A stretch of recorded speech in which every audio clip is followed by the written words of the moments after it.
మనం ఆయన పాద స్థలముగా మహిమ మనము బ్రతకగలిగితే దేవుడు మహిమను సంఘానికి ఇవ్వబోతున్నాడు.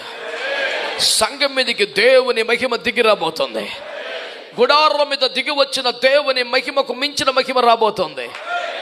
సొలొమోను దేవాలయం మీదకి వచ్చిన మహిమ అంతకు మించి సంఘం, కడవరి సంఘం మీదకి రాబోతుంది. మోషే ముఖం మీదకి వచ్చిన మహిమను గురించి 2వ కొరింథీ పత్రిక 3:14, 15, 16, 17 వచనములలో పౌలయ్య గారు మాట్లాడుతుంది. తగ్గిపోయే మహిమ మన మీదకి వచ్చేది అయితే అంతకంతకు అధికమయ్యే మహిమ అని చెప్పాడు.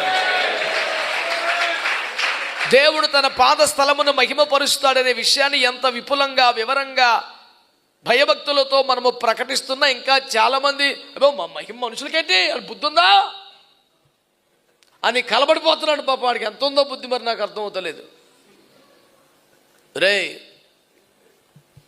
మందబుద్ధి, నీకు తెలియజేయు సువార్త ఏమనగా దేవుని మహిమ మనుషులకు కాదురా.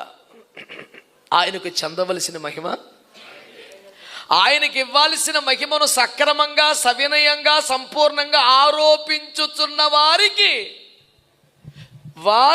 కేటాయించిన మహిమను ఇస్తూ ఉంటాడంతే. ఈ మొక్క బాగా అర్థం అవటానికే పదే పదే సూర్యుని మహిమ వేరు, చంద్రుని మహిమ వేరు అంటూ కూడా పదే పదే 1 కొరింథీ పత్రిక 15లో వచ్చినాన్ని చెబుతూనే ఉన్నాం. వినరు గనుక, సంగతి వినకుండా ప్రత్యుత్తరం ఇచ్చే అద్భుతమైన జ్ఞాన ప్రపూర్ణులు కుప్పలు తెప్పలున్నందున వారికి సవినయ మనవి, దేవునికిచ్చు మహిమ కాదు దేవుడిచ్చు మహిమ అని మీకు మనవి చేస్తున్నాను. అందరికీ వందనాలు. వందనాలు చెప్పాను, బలి అడుక్కోవాల్సి వస్తుందిరా బాబు.